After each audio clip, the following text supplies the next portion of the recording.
What's up? Can you guys hear me? Yep, I can hear you. I don't know why the video's not working though. Oh, Yeah, we can hear you, Greg. Okay. Let me see if I can figure out this video. you know what? The only one I see is Shelton for some odd reason too. Now that you say it, and I don't. Yeah. See, let's see. But Zoom. So, anyways, while we're figuring that out, Shelton, what's going on? How are you? I'm good, man. I'm good. I'm good. Trying to get this thing going. Ladies and gentlemen, we have the number one person in this hobby. You wanna introduce him, Shelton, or should I? No. I don't think we could do justice. We should let him introduce himself to. You're absolutely right. Because guys, I think it might be an insult if we try to. Maybe I should try to log back in and see if I can fix this camera issue because this is weird. Oh, okay. Give me a quick second. No problem, Greg. Yeah. So Shelton, while he gets his image, what's going on? How are you doing? Big things. I'm doing great, man. I'm excited. I'm happy. I just tied in my frag tanks this week. Been doing some tank maintenance, getting my stuff going. I got frags are growing real nice. Who's that guy right there? There's some dude on here. I don't know who he is. Perpetrating with your name and everything. I don't know. But yeah, it's really good, man. Excited. The weather's nice. Today is pretty good because we've been battling the heat for some time, and it was kind of cool today. Still warm, but oh man, yeah, they're enjoying it outside. They're enjoying the warm weather outside. There you go. Yeah. You know what? We should be out there enjoying it. Oh man. There we go. Now there we go. All right. And you click on the screen, Greg, at the top, it should say yeah, he's gonna join in. He's video, got it should be like a video thing there. He has this down packed, I think, by now. I'm sure all the setting up that he has to do for Reefapalooza and everything. Reefapalooza, right? Yeah, he's got this down. How's your tank doing? I see the tank in the background. How's everything? Yeah, this is a side view. Well, it's doing really good, man. I was worried a little bit, like I said, with the heat. We did an episode we're talking about battling the heat in the summertime and some of the techniques that one would use to try to combat that. However, just mine's been doing okay. I'm blessed that it's surviving. It's doing all right. I have a few corals that I'm a little concerned about, but the general populace of the tank is doing really, really good. So no complaints on that. There you go. How's yours? You know what? It's doing. You guys know I rarely do water changes. I rarely look at my tank. Like I haven't had time to sit and like pay attention to my tank. So I honestly, it's doing fine because I haven't seen any of the fish turn upside down or stuck at the bottom. They're all swimming. So I'm gonna say they're doing good. Like I've been so busy, it's summertime, and summertime is the time where I'm out and about. Winter, I'm locked in the house. I'm terrified of the cold. So, this is the time where I'm like out and about getting things done, doing things, cleaning up the backyard, doing all the odds and jobs that, I want to do throughout the year. So definitely. Greg, are you there? I am, but I'm trying to join with a second camera because this is yeah, we want the people to know who's on. Yeah. That's my fault. That's all good. Okay. Yeah. Oh, I'm trying to mute both guys. Yeah. Yep, you're good. There you go. Well, no, both of them be muted now. So one of them needs to be unmuted. What's up, Paul? How's everything going, man? Yeah, Paul's on there. What up? Yeah, he's awesome.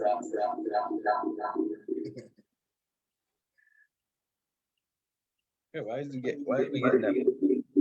Where's feedback? No, even though he's muted, he's still hearing the sound from the other one. So that's what's happening, and he's hearing double sound. There we go. It's gonna stop now. Yeah. Okay. There we I think go. I got that, but I don't know. Oh, here we go.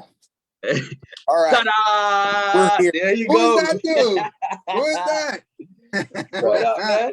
What's How you going guys- on, brother? Right now, you're on West Coast time, right? I am. It's almost dinner time. Yeah. Right now, it's 8 o'clock. I just had dinner, so it's dinner time here already. So Gotcha. Wait. What is dinner time? Well, as soon as I get off this live stream. So you guys, listen, Shelton, introduce yourself. Introduce yourself, Greg. All While right, you're you doing that, I'm gonna blast this out to all the other pages. So they're gonna Gotcha. get annoyed of us, but they'll get over it. So I'm gonna blast it while you introduce yourself. All right. So my name's Greg Carroll. I am one of the principals with Reefapalooza, California. Reefapalooza started as a club show. I happen to be the president of the Southern California Marine Aquarium Society. So we do partner up with Worldwide Corals, and they help us out running the shows. But it's the primary, basically Reefapalooza funds our club, our aquarium club. I've been in the hobby since 1998. I'm primarily an SPS keeper. This current tank has been up for about 3.5 years, almost 4 actually. But I didn't put anything in it for the first 6 to 9 months. So it's everything's going good with it. Let's see. 2013, I was Tank of the Month on Reef Central. Okay. Back used to do Tank of the Months. I think it's sometime in the fall of 2013. So there's been a lot of corals named after me in the past, and what's your favorite? What's your favorite coral that was named after you? What's the big one that most people know me from is the Ultimate Efflo.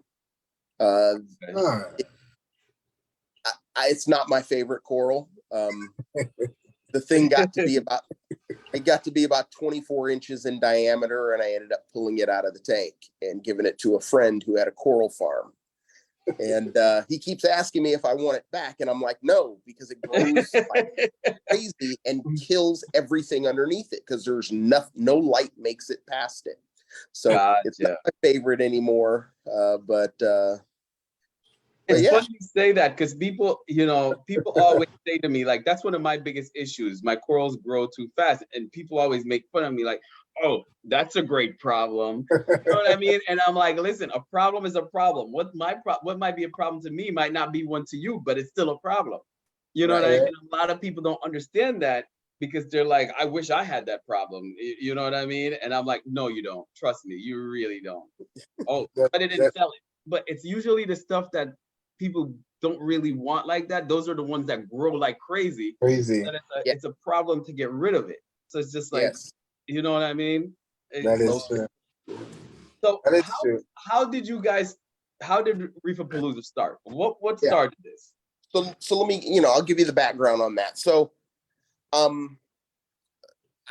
back in like 2006 or so, I was on not 2006, it'd be 2003.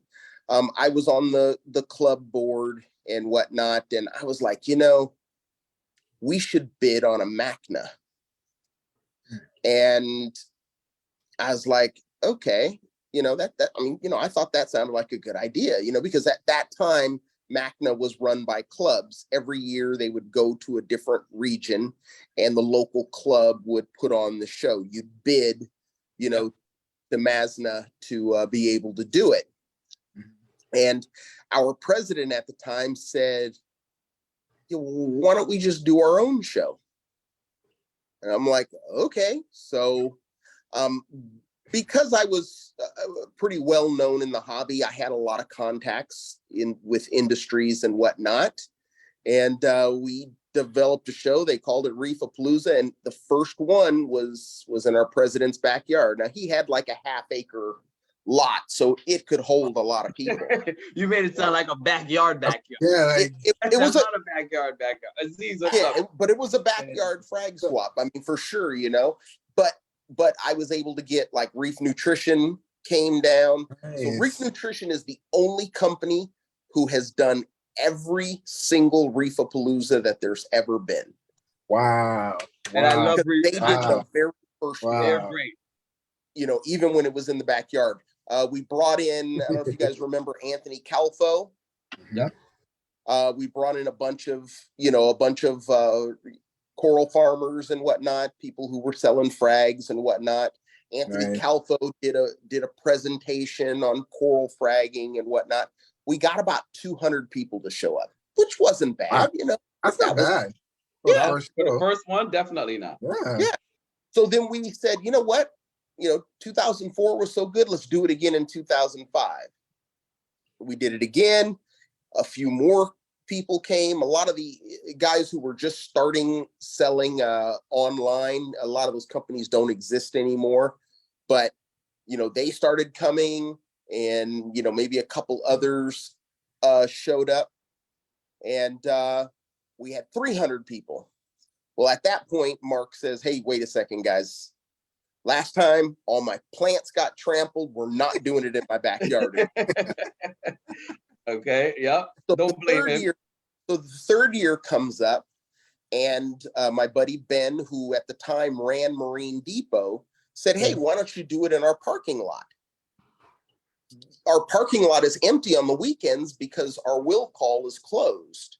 Okay. We don't have deliveries coming, so we did it in their parking lot, and we had about 700 to 800 people show up. Nice. So it just kept getting bigger. So we're like, all right, you know what? Let's just make this a full-fledged show. Just see what we can do. We had a new president come on, and we did a show at the fairgrounds, small building. If I recall, the number was about 2,200 people showed up. Damn, that's a big jump. It was huge. Yeah, because it's kind of like if you build it, they will come. Now we did. Okay, Noah. Green Depot was literally putting Reefapalooza cards in all of their shipments that were going out in California and the surrounding states.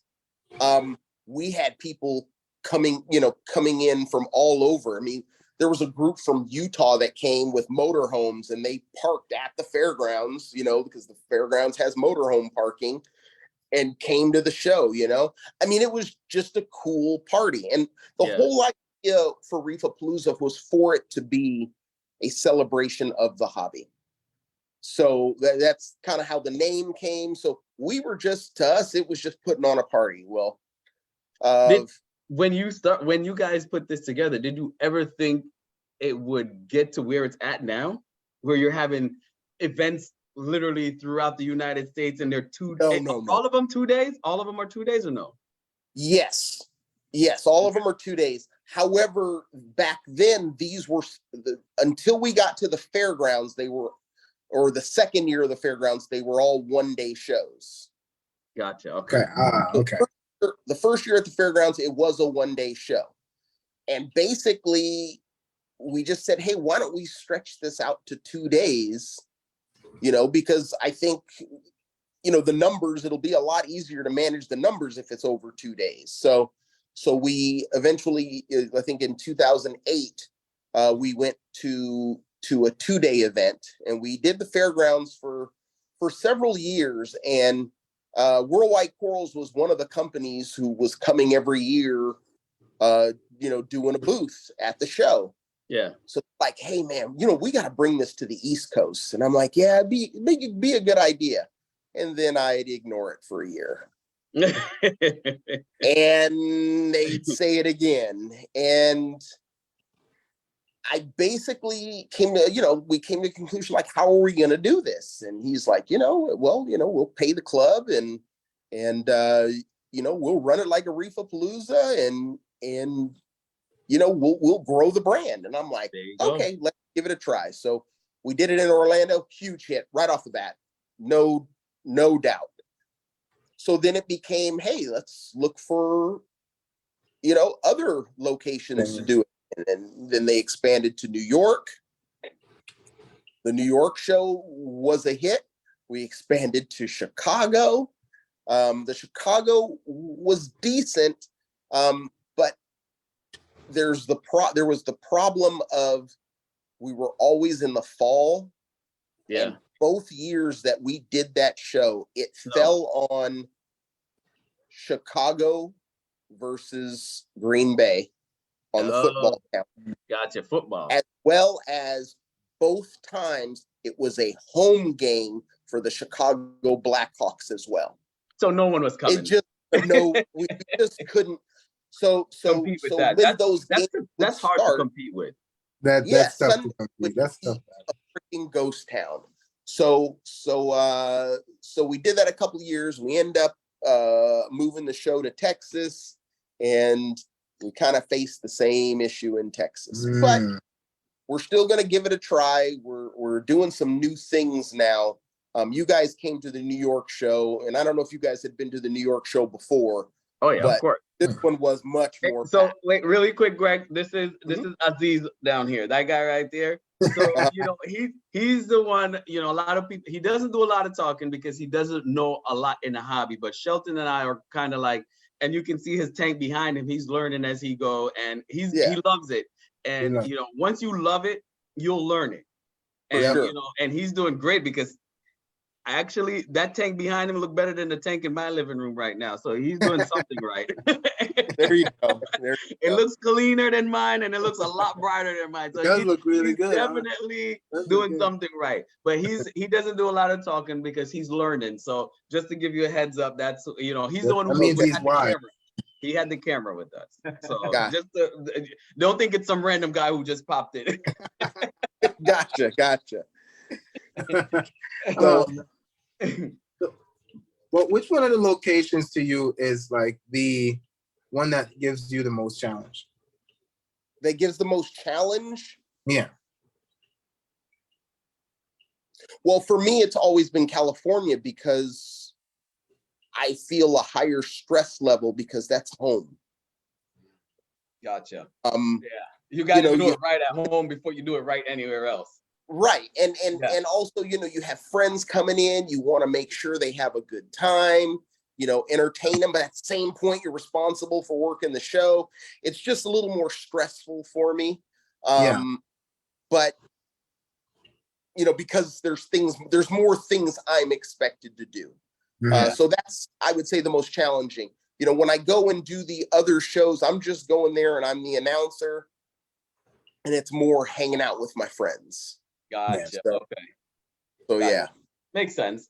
Yeah, do you have any questions? You kind of quiet over there, man. You okay? I was gonna ask if you had like any other interests other than the hobby. Anything else that you'd like to do that you might be like expanding into a show itself as well? No, I don't have any other hobbies. I got kids.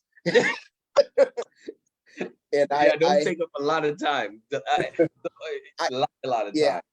I have a daughter that has never passed on a sport. So last year ran cross country, ran track, and played basketball.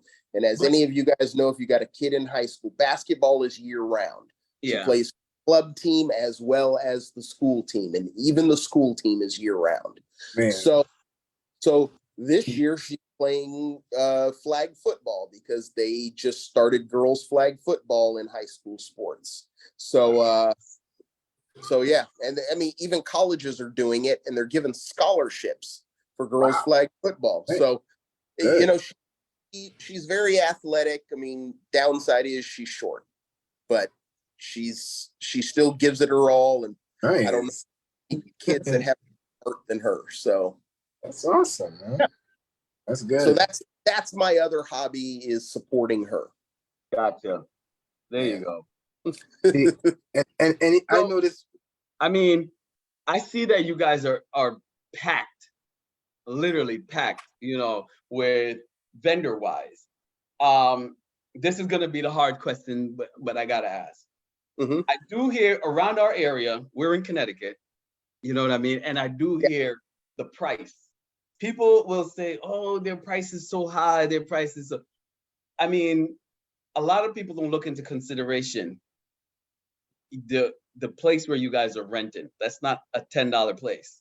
Right. You know what I mean?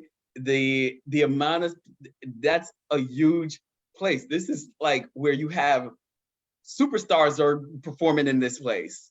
Yes. We don't need to know the exact number, but you know, give them the reason why your price is where it is. I won't say expensive. I'm not going to use the word expensive because expensive is different to everyone. So people look at, and let me say it like this. There's a reason there's not more shows. You can put together a show on the cheap, for sure. You can. You know, one of the things we do, for instance, is we feed people. You know, we feed the exhibitors. So Yep. so lunch is included.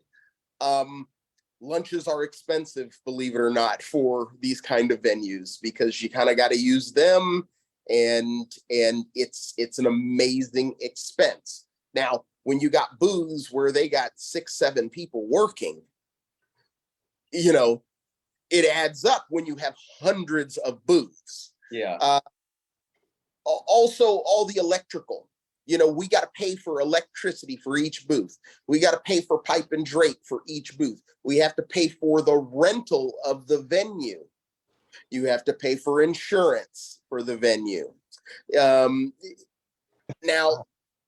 but all of that, each of those things are dwarfed by getting the word out. Yeah. The amount of money you spend to make sure people know that it's coming. Gotcha. Yep, go ahead, and then I'll ask the I don't think people understand about our hobby. People that are in our hobby don't understand how small our hobby is. Although we may be at best 5% of the aquatics hobby. And why I say that is majority of people have freshwater tanks. Yep. But there are some saltwater tanks. There's a lot of people that have saltwater. But we're reef. We're not just saltwater. Yep. We're a subset of a subset of the. Yeah, no, you're right. Because even a lot of the stores now, they're downsizing on their saltwater. Their reef, I should say, department. Because one of our local stores, well, not local, it's a little way, it's in Mass. He said he's downsizing to, you know, I think it's 25% of the store is now going to be just saltwater. You know what I mean? And he's like, he's trying to, he doesn't want to lose people, but he's trying to put them into like cichlids, the cichlids. Right. Right. You know? So when you look at 5% of the aquatics hobby is reef, that may be, but the reality is most of the money is spent in our little subset. We probably spend more money than all the rest of the hobby combined. You're right. Yeah, of course, because one fish costs. Right.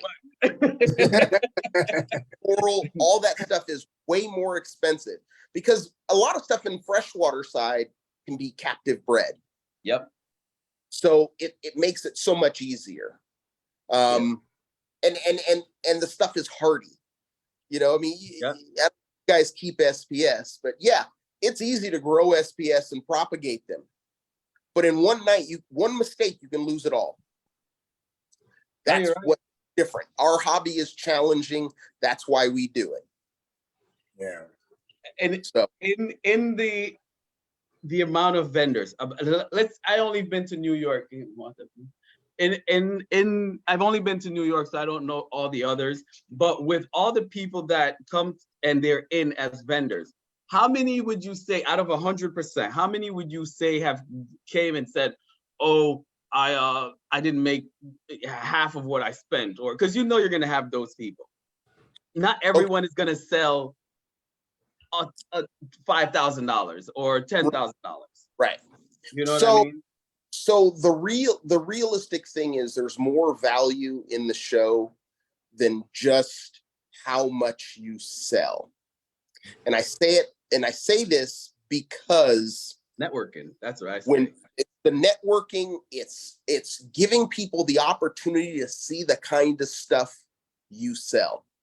Yes. Your name out is priceless. And I try to tell it, I'm like, I see a couple companies, what they do is they freaking tape cards, business cards to all their bags. So when people, get a coral, they know, Yep. That's where they got it from. Who they got it from. And then, hey, you know what? They might visit that person online and because they may be happy with what they got. They're going to remember. And that's what it's about. You got 4,000 people that come in or more and get to actually put eyes on your product. Yep, so absolutely. There are people who definitely have a bad show when they're as far as what they were expecting to sell. But Reefapalooza is a very competitive market. So you're going to have people that'll say they had a bad show. You'll have some people that'll say they had a great show. It's predicting what type of coral is going to be the hot thing. And that's hard to do. But there are some guys, they do so many shows, they kind of know what the trend is and what they should be bringing. And they also know what they should be selling it at. There's a lot of people who come on Saturday, give these high prices, nobody buys, they say the show sucks. They lower their prices on Sunday because they don't want to take everything home. And they sold a lot, but they didn't sell as much as they wanted to because Saturday was so bad. And I tell them, well, if you were willing to sell it like that on Sunday, you should have priced it like that. I like how you think. We're here. We're here right now. Yeah. So I did sell corals at shows. I did sell at MACNA. And I'll tell you, I used a dry erase board for pricing when I sold at MACNA. Because as I started having less and less coral available, the price started going up. When the things that I had a lot of, price went down, and I just kept erasing, changing the price until it started moving. That's, I tried to be fluid because my thing is I didn't want to go back with nothing. Yep, exactly. And that's that. So we love the hobby. We love every part of the hobby. You're going to win, you're going to lose. You're not going to always, every day is not going to be a win. I know people who literally have lost their hope. There's this guy we know, he had a pectina about this big, took the whole side of one side of his tank. Sheldon knows what I'm talking about. And he literally, one day his electrical? What was Electricity. it? His electricity. A breaker chip. Yep, the breaker trip downstairs and the whole tank died. Yep. Whole tank. He had three tanks. Thousands of dollars in this tank. So, when you're trying to be mean and I need 500 for that, I can't go no less than that. Okay, well, go home with it. Yeah. And that journey you're going to take home, it might not make it home with you. And now guess what? Instead of you making that $300 or $400, you now took a whole loss. Exactly. You know what I mean? It is amazing that you mentioned that it's not just about how much you can take home. And that is one of the big lessons that people should take from this as well, that it's not just about making sales at these shows. When we go to the shows, it's not just about the big ticket item that we can grab for, cheap, for the low. Right. That's not what we're about. We enjoy it. We love talking to people. We go there, we have fun, just cracking jokes, and just you're around people of similar interests.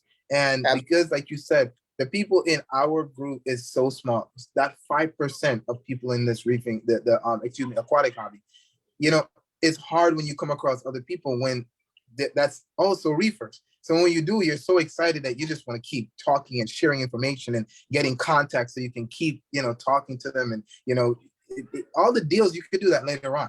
If I get, if I see something interesting from someone and I can't purchase it on that day, I'll take their card. Hey, I'll contact you.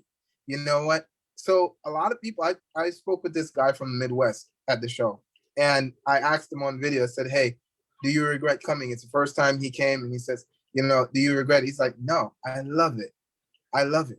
And it made me smile when he said it. He's like, no, this is awesome, man. I love this because, we forget about the art of promoting yourself and promoting your business, and just putting yourself out there to the rest of the hobbyists. So it's really good that you said that. This is what it's about. This For is sure. what it's about. This is everything is Yeah. about this right now. It's a I made long game. $1,000, It's not a short game. $2,000. It's a long game. That's There you for go. everyone. Like we do it. Like the other day, I had my tank overgrown with stuff, and I posted it up. I said, "Listen, who wanted? Come get it." People started messaging me. How much? I'm like, "It's free." Come get it. They're like, "What?" I said, "It's free. Come get the damn thing. It's grown like crazy in my tank." Oh, but they cost this. I said, "The thing is free. If you want it, just come get it. It's that simple." You know what I mean? I'm not gonna hold on to something that I have a bunch of just because Guy went and saw him. Came I from wanna New get rich York, off. upstate. Guy came from upstate. Went and grabbed some stuff from him, and he said, Yeah. "Hey, this guy's coming to grab some stuff." And I'm And like, I "Send him called him over." up and I said, "Shelton, you got some I said, stuff "Send him over over." here?" And Dude came by, and Yep. I was like, "Take this, Yep. take that," and he's like, we "What? made I it. feel like We some made his hobby whole guy." month just You know? because of that. Literally, we gave him stuff. Because it's a community, and we need to remember that community thing about this hobby. We need to share things. We need to communicate. We need to create bonds, and it's amazing that you have shows like like Reefapalooza that people can come together. It's not just about the corals. We were talking to people that had equipment, things that we're like, what, we gotta put these things on our tanks. You know what I mean? Yes. We do have a show here called Frag farmers. Frag Farmers. O came to the show. That's how we knew about you and everything. And he's like, yeah, my buddy. He's he's from out west. He's great show. Da da da da da. And he has he knows everybody. So we're like, okay, we at that time we haven't heard about you yet, but we're like, we need we always go to every chance we get. We ride our motorcycles to Reefapalooza. We ride, and people are like, how are you guys bringing this home? The backpack. We throw it because the traffic is crazy. Traffic is tough. Way. So it's easier for us to ride the motorcycles there. There you go. But it's definitely worth the trip. And I'm gonna tell anyone who's on here watching who has never been to a Reefapalooza, you need to be there. You need to be to the next one. Better. Miss the better. I'll tell you, one of the things you mentioned, like, it's not just about the corals and the fish and things, but the equipment. I'm an equipment junkie. I really like equipment, but I don't like how we've progressed into this hobby being mostly a see it on a picture and that's how you buy it because you're buying it online. I want to be able to put hands on the product because I want it to feel like quality. I don't want to get it and find out this is not what I thought it was. So I want to be able to see it in person, maybe have someone demo it for me and whatnot, get to feel it, see where my money's going to go. Yeah. And that's why I like to see a lot of manufacturers at our shows. And I love that also, especially we running, the guy down here is supposed to, that guy, he's supposed to do some video editing. I'm going to blame you on the show. Yes, he's supposed to be doing video editing and he has not finished yet. He blamed it. He did something. First it was his sister. Then it was about his, what was it? He didn't have enough memory on the computer. I got your back, Aziz. I got your back, Aziz. Okay? But you gotta leave my boy alone, also, all right? The only It's thing, in progress. I agree with you on the equipment 100%, but how do you feel about that as far as when it comes to, corals and fish? Do you feel the same way, like, oh, you rather buy it in the store or you can order or you buy from other people? What's your thought on that? So my thought on that is the advantage of a show gives you, everybody likes to accuse companies of photoshopping the corals and all that kind of stuff. When you go to the show, look, it either looks good or it doesn't. Yep. You're going to see which exhibitors have really hot coral coloration and which ones are mediocre. And that's why I say there's so much competition. And if your corals are the best looking corals and they're priced right, you're going to sell them. You're going to sell True. them. It's that easy. It's that simple. It's when you don't price them right, you know, and some people, they don't understand the object is to sell. That's true. They forget. Yeah, no, I agree. One of the things though, where it's coming down to now though, is that a lot of the your LFS out here, they're selling things at, and I understand you have your rent, you have your employees that you have to pay, but you do not need an arm and a leg for a, let's say, whatever type of fish. And then people are getting upset now because you have other people who are in the hobby. Sorry, I had the baby in the background, guys. I know you guys hear it. Other people out here are getting upset now because of the situation where it's like, oh, buy from your local LFS, buy from online because we have bills and we have employees and we have this and that and the third. But then it's like, well, I got to worry about my pocket also. I have a family. I have bills. Am I gonna buy it at my LFS and you know, for $200 when Frank across the street is selling it to me for $20? Well, What's your thought on that? The reality is you got to earn the business. If you're a business and you're selling something, you need to earn those people to come in and spend their money in your shop. So if you're not giving them anything to make them want to spend extra money, then maybe you're selling it too much. My biggest problem with fish stores is a lot of them have one foot in the garage and their objective is literally only to get the other foot in the garage. So they think small and they don't understand. Like, for instance, I'll give you an example. If you're ordering from a wholesaler week in and week out, and you're ordering a decent size order every week or every 2 weeks, whatever the consistent basis, you're going to get better stuff than if you order sporadically. I agree with you on that. I agree. It's all about volume. The more you can sell, it's just keep selling. Everything for sale, and the object is for no one to leave without buying something. You sound like Shelton now. Yeah. That's what Shelton always said. But one of my thing is, I like that point you brought across, that, you know, if they're not making money, they're doing something wrong. Because let me tell you, I've been into store where I've literally spent like $20 and I felt like I was robbed. I don't know why. It's $20, but it's like, I look at Shelton, it's like, what the did I just buy? What did I just buy? Why did I even buy it? And then I've been to other stores where I spent, let's say, $300, and it's like, yo, you seen this deal? I got this deal. You know what I mean? And it's like, and you know, I'm sure if I showed somebody, they'll look at me and like, dude, that was not a deal. But to me, I felt like, certain stores, just like you said, they know how to, they have customer service and they know how to deal with people, and you don't mind spending in those stores. Yeah. And I agree with you 100%. There is something else that really changed this hobby, and that was COVID. So a lot of people don't understand with the live stuff, the corals, the fish. COVID changed everything because, one, everyone was staying home. So they started looking for hobbies that were indoors. So more people got into the hobby. COVID was the greatest thing for this hobby since Finding Nemo. It really was. It was so many people joined this hobby because of that. But COVID brought something that I don't think anyone expected. And that was online. The price of freight skyrocketed. Ooh.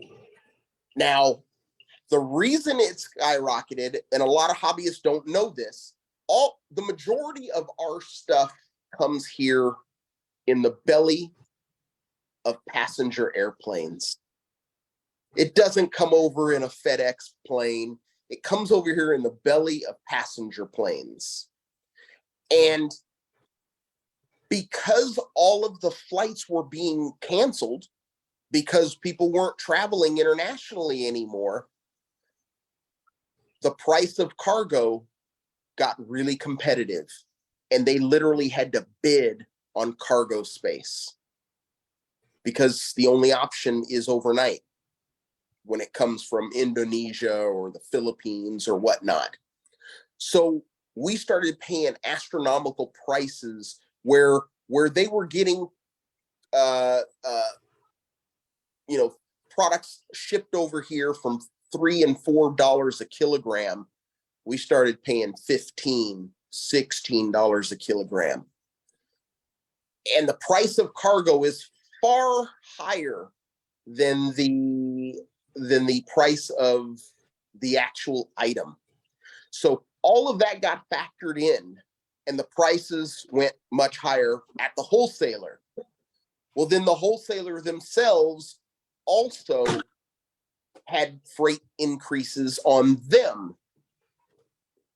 Between FedEx and UPS and air cargo, the same situation, because a lot of people ship air cargo, which is still in the belly of a passenger plane.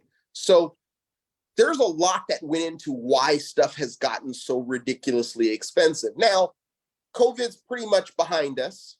People are traveling internationally, and the cargo companies are like, y'all was paying it before. Why should we lower the price back down? And that's where we are today. Wow. That makes a lot of sense. So it's not just the local fish store getting over, but stuff is expensive. Chris from Reef Coast says we're all nuts. That's why we pay those insane prices. We are. He said he knows he's nuts. He said he's nuts. Yeah. I mean, but he has based he's actually really smart the way he's based his business. Based his business off of a service company. The store is kind of just extra, because that's where local fish stores really can make money, is servicing tanks, setting up tanks, servicing tanks. There's a lot of fish stores that didn't do that in the past, and they're like grumbling because they can't make a dollar, because when they say they don't do service, well, guess what? You're sending that person to a competitor who, there's so much that they could do better in the hobby, to make money. And the money is there. It's there. There's plenty of people that will continue to buy. But know. Think about how many tanks you've had in your life. I literally had to call my wife and ask her to send me money at Reefapalooza. And I had already bought stuff before I got there. And then when I got there, I bought more stuff, and then I had to call my wife and ask her to send me money. Exactly. While I was there. How many of people are still spending? After the first year of having an aquarium, our first thought was, you know what? I should do a bigger one. He's over there now. He's over there. Bigger aquarium. Really quick, that guy down there, Aziz, what size did you start with? What, 6-8 months ago? 7.5 gallons. He started with a 7.5 gallon. What, 8 months, right? About 8. A little over. It would be, as of right now, it would be about a year and a half. So 18 months. Oh, it's been that long. And then what size is the one you're next to right now? For the next month or two, it's going to be 20 gallons. And then he's going up from that 20 so he went 7.5 to 20, and now he's looking for what I think is a 40. You said? Yeah, I'm going to use the 40 meter that I have. So he's moving up. So you're absolutely right. Yeah, constantly moving. So this is so for a local fish store, they think that if they don't get you when they got you, you ain't coming back. When the reality is, the cheaper they make this hobby for us, the more we get into it and the more we expand, and we continue to spend money in this hobby. Yeah, sure. I'm not the target hobbyist for a local fish store, because I set up a tank and it stays up for years, and I'm done with the upgrade side of it. I'm not getting a bigger tank anymore, What size did you say you have?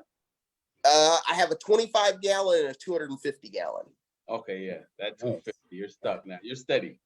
Yeah, I'm fine. I don't have the huge mansion. So I'm where I'm at, and I'm staying there. Remember, he said that today. Today, right? 23rd. Next year, he's gonna have a 2,000 gallon. Well, so here's my situation, guys. I mean, I'm older than you may think. I'll probably be retiring within the next 5 years. What the hell? And I will be probably starting downsizing. The only way we can tell is by the gray in the beard. That's milk. Exactly. We can tell the age. The gray in the beard. That's milk and donut powder. That's what that is. Yeah. Exactly. So yeah, I mean, I may not be these guys' target person, but I can still tell them what made me get in the hobby. I mean, what made me get so into the hobby, I had a local fish store that was selling water 30 cents a gallon. And you had to wait in line to get salt water for 30 cents a gallon. So guess what you did while you were waiting in line to fill up your jugs for 30 cents a gallon? You looked at something to buy. You darn right. Yeah. Because people would come up, they'd have like 5-6 jugs to fill. So you got plenty of time. You just set your jugs in line and go on about your business. So, nice. Right. And I asked him, I'm like, why is everybody else selling water for $1 and you're selling it for 30 cents a gallon? He's like, because it guarantees you come back. I like it. Always going to come back to my store unless you're making your own water. Right. Exactly. Smart man right there. Yeah. Smart man. It as a loss leader, but it really wasn't a loss. He was just selling it for the price it cost him to make it. Yeah. That's all it is. He wasn't losing. Smart. He was not losing. The water he was selling. He wasn't making any profit off of that. But you come in now and you buy one coral that paid for 3 jugs of water. Exactly. And you hit business. You hit on a valuable point because we talk to a lot of LFS, owners, and a lot of times they'll say things like, "Oh, the online people are selling everything online, and everything is online, and it's taking away the business." And we disagree. We say it all the time. We're like, no, it doesn't. It doesn't, because for one, like you just pointed out, you start off with a small tank and you upgrade and you upgrade and you upgrade and you upgrade. Right now, there's 4 tanks in my house. Right, I was up till 4:30 the other morning connecting both of my frac tanks together so that it could be cohesive and just run together. So we're constantly evolving, and we're making more room to put more things, because I can look at my tank and I'm looking for places where I can put stuff, and someone will come in there like, "Oh my God, your tank is packed," and I'm looking at it like, "Wow, I could still fit things there, and there," because we're invested into this hobby, right? And we're going to keep getting things. So if you're getting things online, that's okay. There's still room for others. You can still sell things at a good price and people will still purchase them. You just have to get them into the store. Like you said, this guy was selling stuff for 30 cents a gallon. So it's not just saying, oh, people are not coming in the store because people are selling things for cheap online. If they can afford to sell them for cheap online, what are you doing while you can't sell them for cheap in the store? And also you have a service. You can offer things that other people can't. Exactly. That's what I was just about to say. So, listen, there's plenty of gimmicks out here. Water test Friday. You come in, we test your water for free. You know how many tests you can get out of one test kit? And guess what? It'll take me about 10 minutes to get you. Even if it's gonna take you 2, tell them 10. Let them go walk around. Oh, honey, look at this. Oh, honey, look at that. Guess what? They're buying a fish or a piece of coral to come out of there, and you just got you got a fish that's sold, so you're no longer hanging on to it. For what? A free water test. We had a store that said, I don't understand why another store would do tests for free. And we broke it down to him. They said, look at this. If I come to your store and They charge. I You're forgot the testing. price. Yeah, they charge. So you're testing my water, right? For each test, like $5, whatever they're charging. Yep, So thank you're testing each of, so that's like $25 depending on what I'm trying to test, right? So, Yep. but if I come to your store and you're testing it for free, one, if my tank isn't adequate enough to put things in, you're going to sell me things to get my tank to where it's supposed to be. Hey, your Right? pH is off. You need this. Yeah. Your And salt if is it's off. Here's the bag of salt. exactly. And so if it's good, Yep. I'm gonna be happy and I'm gonna buy stuff to put in it because now, hey, my levels are great. So I'm gonna buy something. It's almost impossible for someone to walk into a store and find out their water levels are good or bad at that moment and not want to do something about it or reward by buying something. Yeah. So, I So agree. it's a win. It's a win. I'm going to tell you something I saw in a fish store, and it cracked me up, and I just shook my head when it happened. So a guy like brought a product up to the counter, and he said, "Hey, how much is this?" And the guy told him the price, and he's like, "Oh," he's all, "Well, it's cheaper online. Would you consider matching that price?" And he said, "Nope, not worth my time." What? And I was like, "Are you kidding me?" Now he's no longer in business, Yeah, of and course. now you can why. But the reality is, these guys, they may make less of a margin if they try to match prices of online.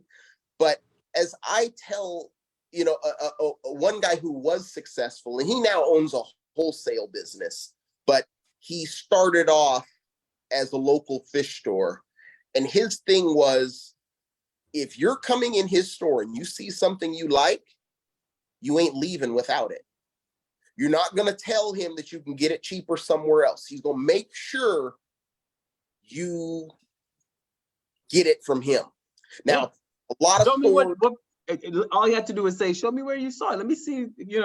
Pull it up, show Yep. him online, and then I said, "Listen, I can do it for you for this price." I mean, you don't have to match it, but work. he would not only match it, he'd be like, "I'll match it, tax included."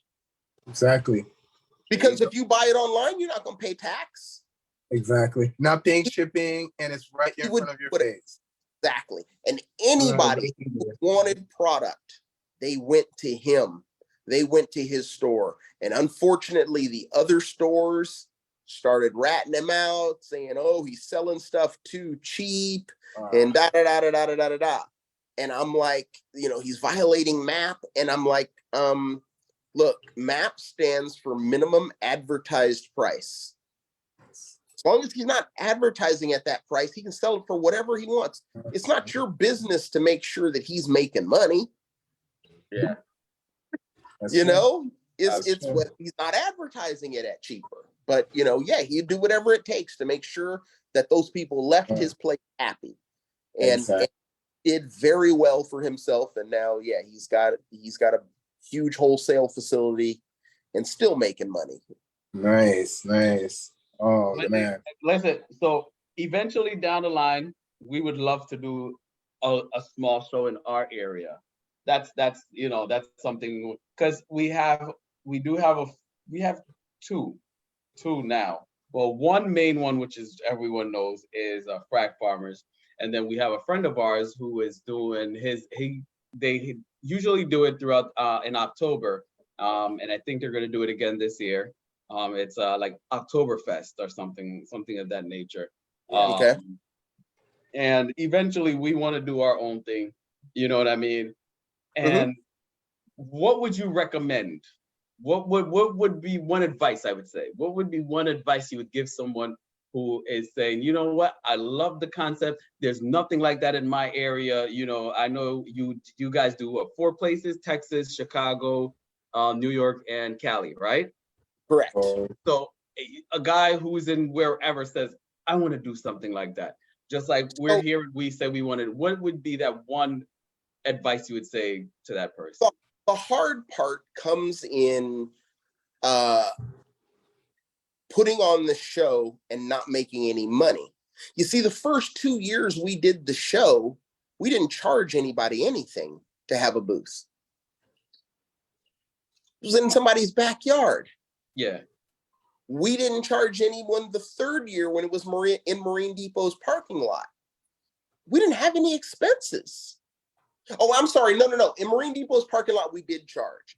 I think we charged $100, $200 for a booth.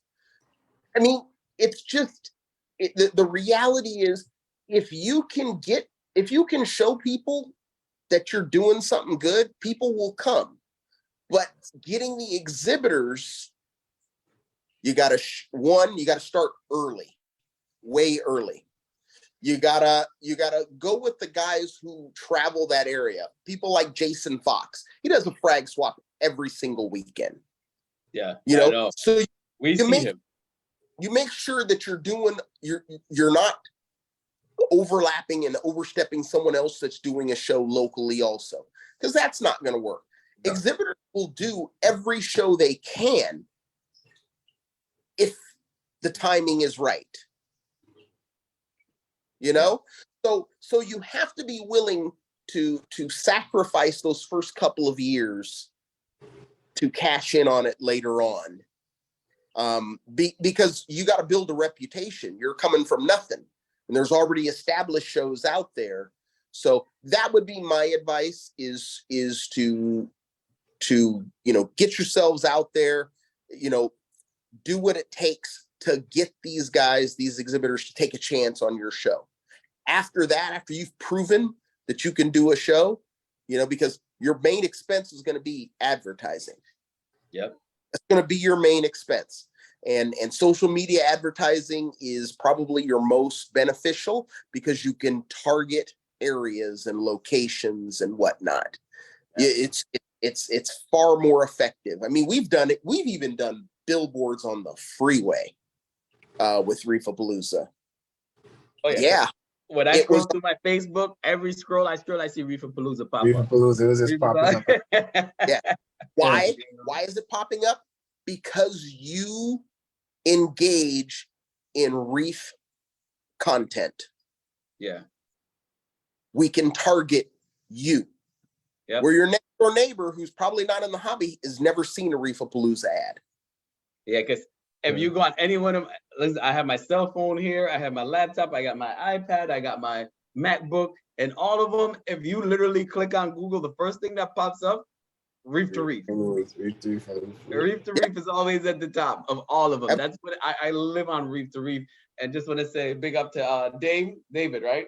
David. Yeah, David. Yeah, David is an awesome guy. He is awesome. We met this guy. He's awesome. Again, someone is supposed to do your video, David. If you see this, don't hide your eye. That guy down there, he's the one. Exactly. The one with the nice, beautiful lit tank over there. You see that? And that's the thing, that you get to meet people like that at Reefapalooza, because talking to people and sending them messages and stuff, sometimes you don't get that kind of, I don't want to say for lack of a better word, that intimate relationship with these people. You can see where they're at, see the type of people that they are, where their mind is, where their goals are. No, where their absolutely, are. I agree. It says a lot. You make a very valid point, because I've had issues on Reef to Reef, and I've messaged about my issue. And when David was I don't even know how he does it. I don't know if he has a group of people or he was the one. He does. But I think he responded to me, or the person responded to me and said they would find out the correct information for me through David.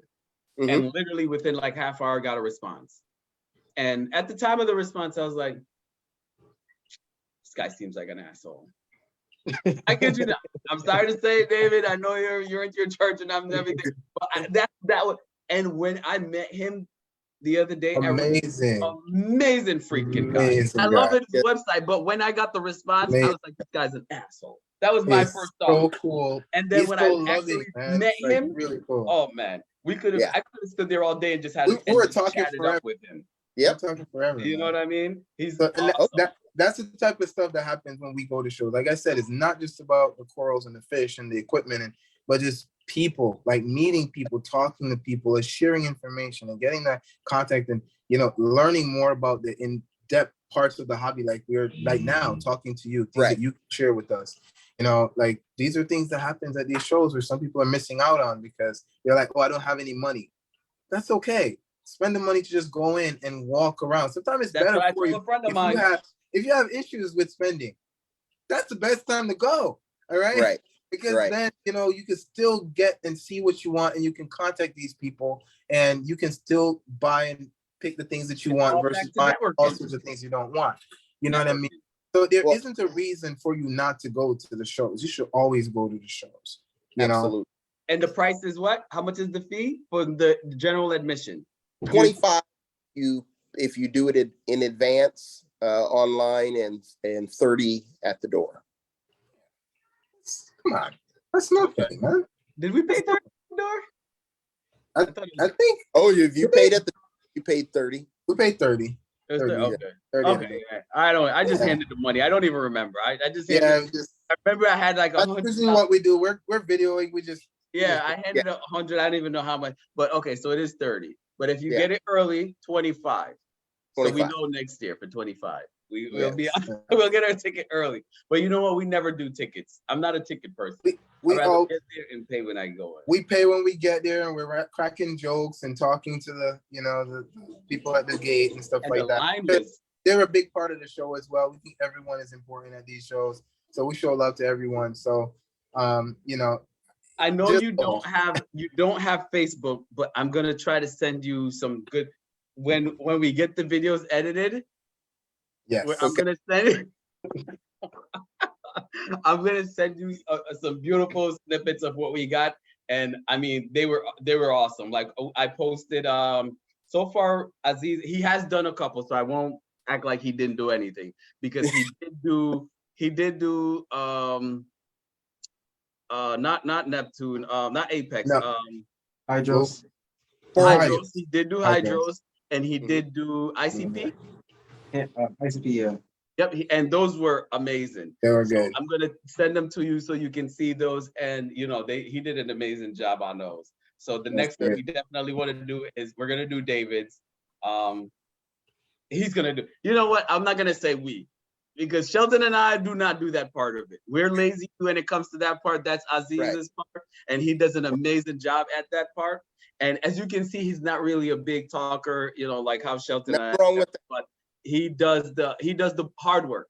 We do the easy part, you know. So we do appreciate him, and I just wanted to know that, you know, and that's why I haven't bothered him in so long to do the other videos. Wait.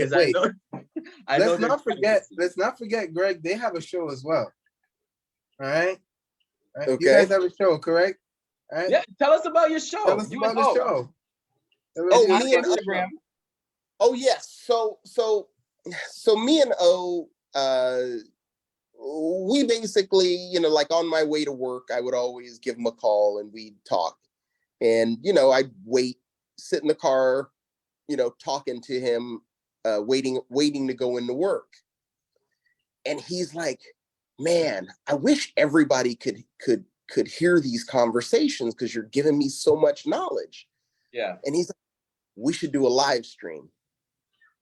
Nice. Well, I didn't have enough followers and for a live stream. And YouTube, it's a little harder to do because you have to use a secondary application. I had already started my Instagram thing, and I'm like, okay, we'll do it on Instagram.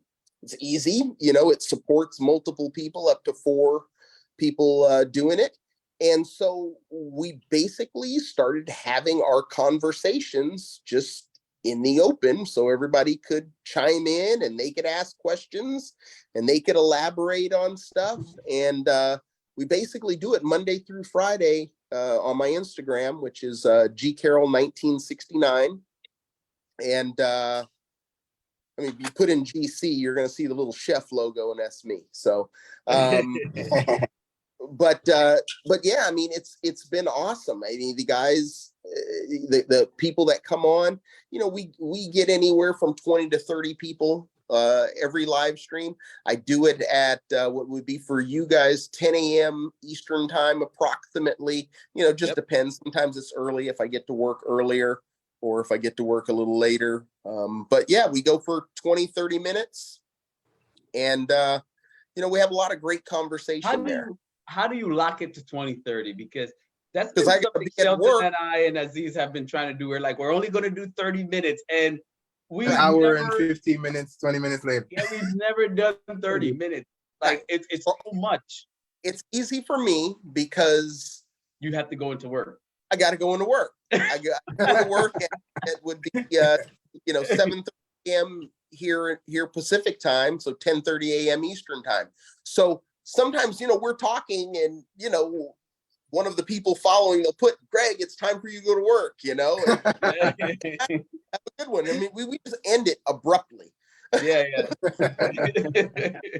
Yeah, we're trying to set a schedule because we don't want to overdo it, but then we're like, it's so much fun talking to people. It's so excited, and it just like always carries over. Like right now, we were like, we're gonna do 40 minutes. We're gonna do 40 minutes, and we've already been like over an hour, and we can go all night. You know what I mean? But we won't.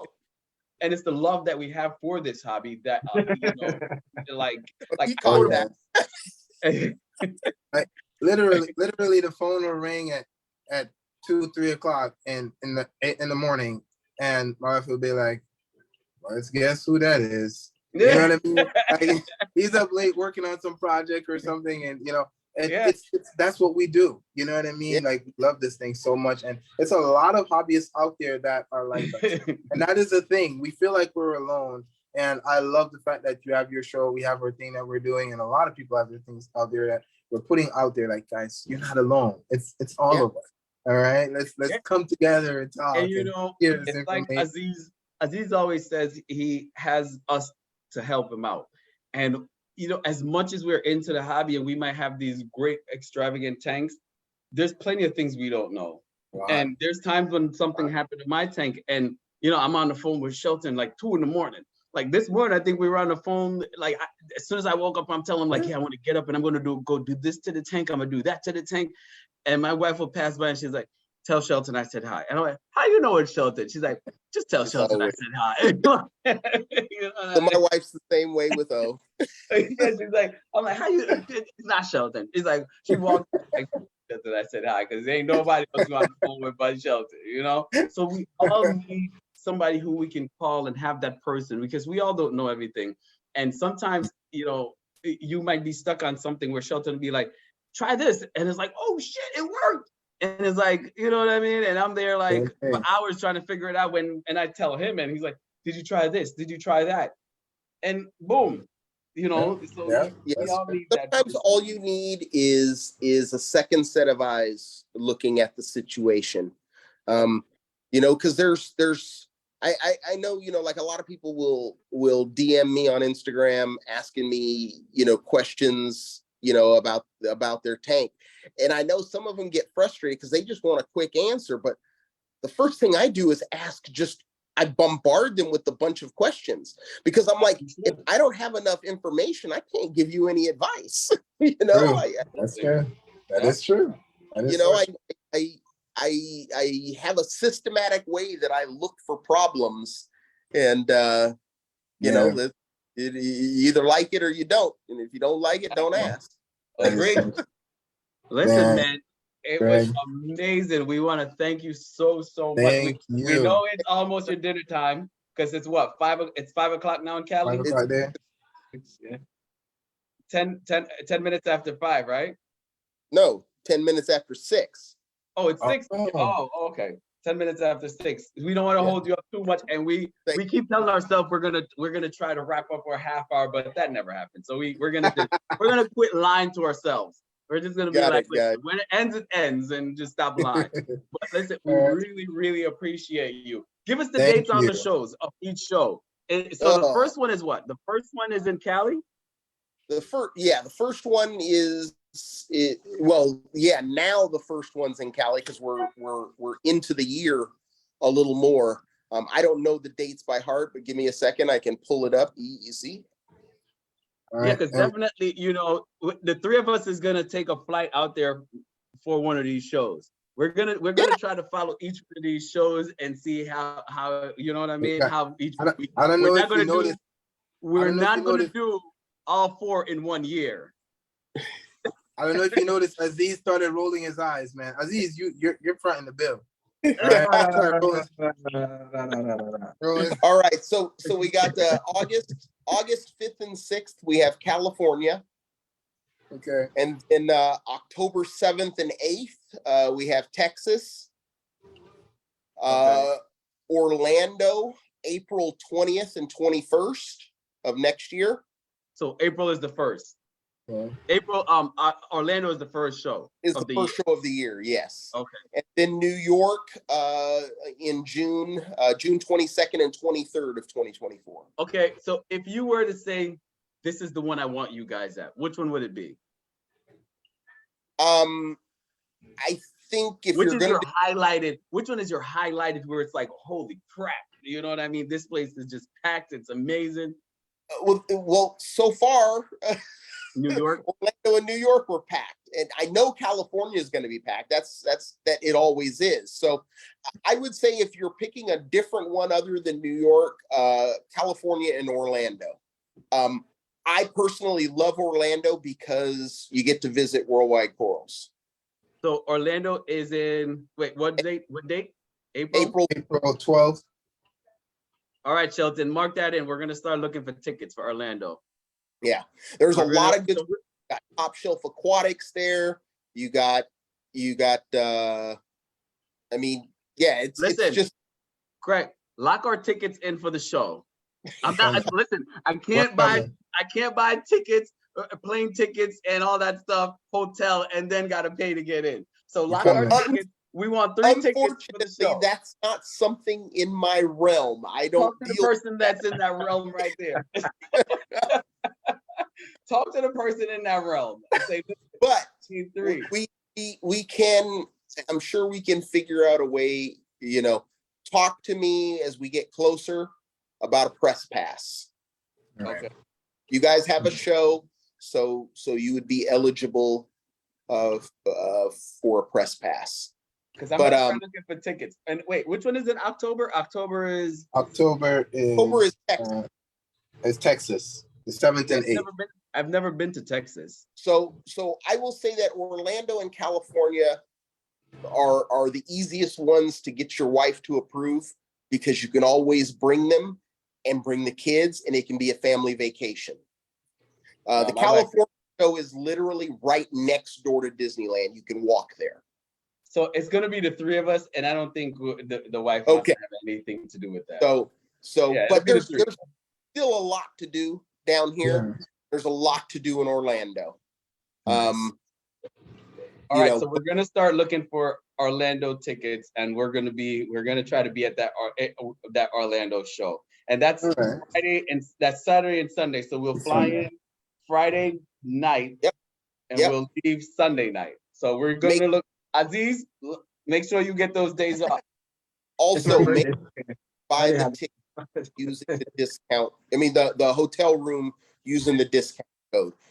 You really don't get the same experience if you're not staying in the host hotel, especially Orlando. Okay, got it. You want in the Orlando hotel, and they're suites. So like it's like there's a front room and a back bedroom. So they're huge. You can easily. I can sleep on the floor. I don't care. You won't have to. There's plenty of room. You can get a room with 2 beds and then a fold-out couch in the other room. What's the hotel? What hotel? It is the Caribe Royale. Caribe, and then Royale. All right. So we're gonna start looking into those and lock those in, and we're gonna be there. All right, guys. Listen, thank you. Thank you. Really appreciate your time. We know you got the wife and daughter probably waiting right now, like, why the hell won't he get off? Yeah. So, all right, guys. Well, take care. Have a good one. Have fun, and never know. We might do this again. Definitely. I enjoyed it. Next time we're gonna drag O on. We're gonna drag O on. There we go. That's what we're gonna do. All right. Thank you. All right, guys. Thank you, Greg. Appreciate you so much. Thank you, man. No problem. Bye. So, Aziz, what's up, man? How you feel? I got an ATO. I see it under there. I see it under there. Yeah. It's nice. Looks What like type the of oxygen ATO is that? machine. Huh? What type of ATO is it? F zone? Tungsten? No. It looks like I got that much money. one of the tanks. It's, It looks like it's one of F the zone. tanks the doctors used to walk around with during Corona. Ah, Let me see. Yo, your tank looks amazing. I gotta say, No, it looks good. your It looks tank really looks good. amazing, bro. Yeah, it looks really nice. the algae's been Cleaned up a going lot. down. How is the algae? You've been battling the algae. How is that going for you? It's a lot better. I bought like Nice. maybe 20 blue hermit crabs and they've been doing well. I actually started dosing alpha reef. So hopefully that helps, but I don't know yet. It's helping because it looks It amazing. looks really right now. good. Looks really good. Dude. I don't know if it's just the trick of the camera, but it looks really, really It good. looks really nice. And you know what? The shimmer, It actually man. I looks tell you better guys, than Shelton's right now. All right. I'm not trying to make any enemies, okay? Yeah, oh I ain't gonna say nothing. I ain't saying that. oh man. No, it really does good. Like I'm a sucker for shimmer. And Yeah. that's I gotta put a tutorial up for you guys. Me and Rox, we've been talking about it. See, I gotta get you a little angle. You're trying to play me, Rox. But angle, right? Yeah. But the other day I actually customized my lights a little bit so I can get some shimmer going on inside my tank. Because that is one of the biggest issue with skies. They do not shimmer. Oh, the fish died. What? Yeah, I was just looking like the other night. So I put this new pump in, right? This wave maker. Okay. And it sucked them in? No, it didn't suck them in, but once I put it in, I started dosing alpha reef. And I forgot that I had a molly in here, a saltwater molly that I acclimated. And he was just getting blown around by the Clown. wave maker. It's too powerful for him. Yeah, it flows he's in too my much. filter now. Fudge. It happens, man. Sorry, Listen, that's what it is about this hobby. It's all learning lessons, So we hobby and we learn. That's what it is, hobby and learn. But it's man, give and take, Straight up. that show was But amazing. I'm really, so really happy good. we got him on. I'm glad. Yeah, Greg is awesome, and the thing is, like, I love the fact that he was able to shed light onto some of the behind the scenes things that happen, because again, with these shows, people just think it's all about, you paying, you get in and just profit, but they don't think about, what goes into making these shows run. And it's really good that he was able to do that, So thank you, Greg. So if there is anybody you guys want on a show, definitely hit me up, hit up Shelton, hit up Aziz, whoever. You can even post it in the forums anywhere, it doesn't matter, and just let us know who you want to see on, you know what I mean, and we'll try to get them on. If you have any questions you want to ask, I like the hard questions, you know what I mean, like you saw with Greg. Why is your prices so expensive? Because the venue that they're using, you have to at least have your vendors cover at least the venue. If you can't cover the venue, you're taking an L at that point. So, and no one is into doing anything to take a loss.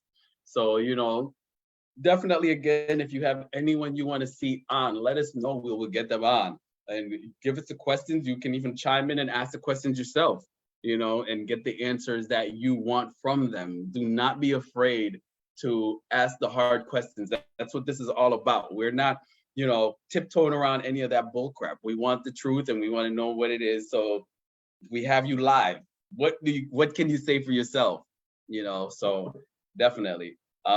Aziz, sorry I had to put you on the spot like that, but you haven't finished the video, so you got put on the spot. And I know, it's easier said than done, because we're not the ones that are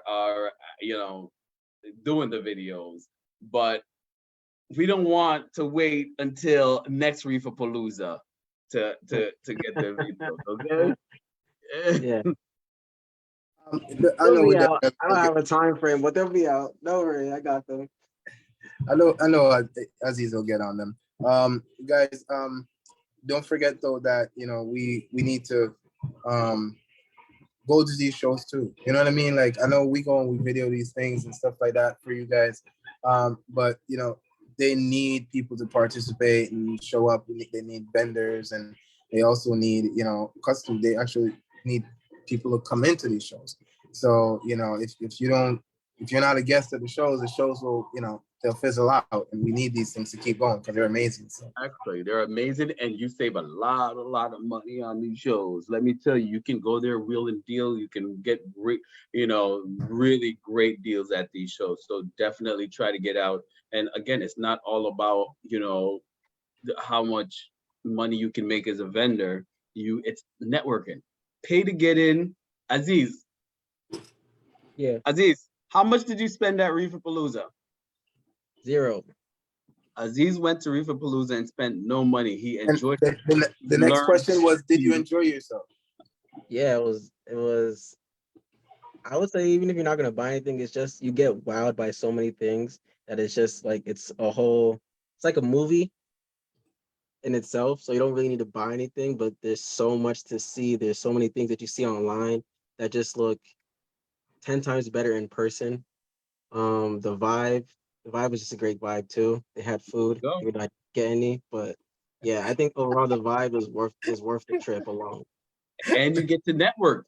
How many people did you meet? You got all these videos that you're gonna do. You got Flipper, you got Hannah, you have, and all these videos that Aziz is gonna do. These are people who he met, and we were able to say, "Hey, how are you doing? Can you tell us about this item? Can you tell us about this product? Can you?" And that's what this is about. Network. We all need to get out there and learn from each other and teach each other.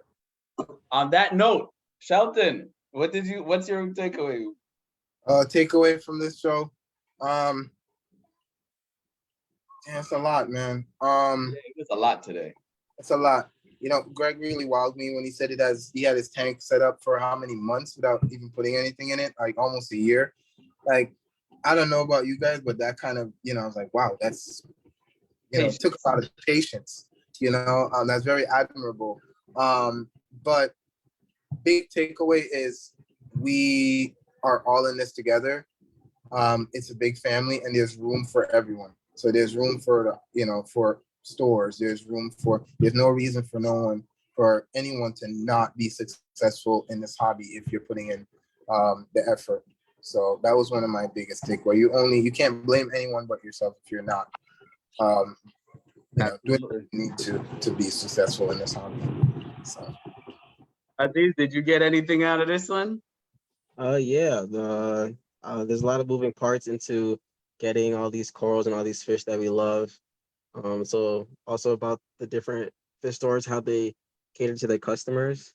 I think that's also really important. I also like the tactics that, I don't want to say tactics, but the way that stores, treat their customers. I've been, on the receiving end, and, when a store has something for a really good price or is able to give me something like for free, like free testing, I always come back to that store, because even if I don't get my water tested, just that they care that much about their customers, that they want you to keep to stay in the hobby, that just, Nice. gives you motivation to, keep going and face all these challenges. Yeah. Well said, Aziz. Well said, brother. All right. What about you, Rox? What's your takeaway, man? For me, in this hobby, there's nothing more than networking. Networking with other people, community, online, your LFS. That's where you want to go. That's where you want to be. Even if you're not going to spend money. On a Sunday when you're home not doing anything, Friday, whenever is your day off, just head to your local store. Hey, what's up, Joe? What's up, Bob? What's up, Bill? How you doing today, man? Oh, look at this fish. What type of fish is this one? You learn. You now build a relationship with that said person or place, whether it's your LFS or someone online. Now, when you have issues or questions, you have someone who you can go, hey, I don't know if you ever had this issue, but I've been seeing so much hair algae in my tank. Oh yeah, I've had that. And this is how you fix it. Network, get out there. You don't need to have $1 million to go to these shows. You don't need to have $1 million to go to the stores. You don't need to have $1 million to communicate with people online.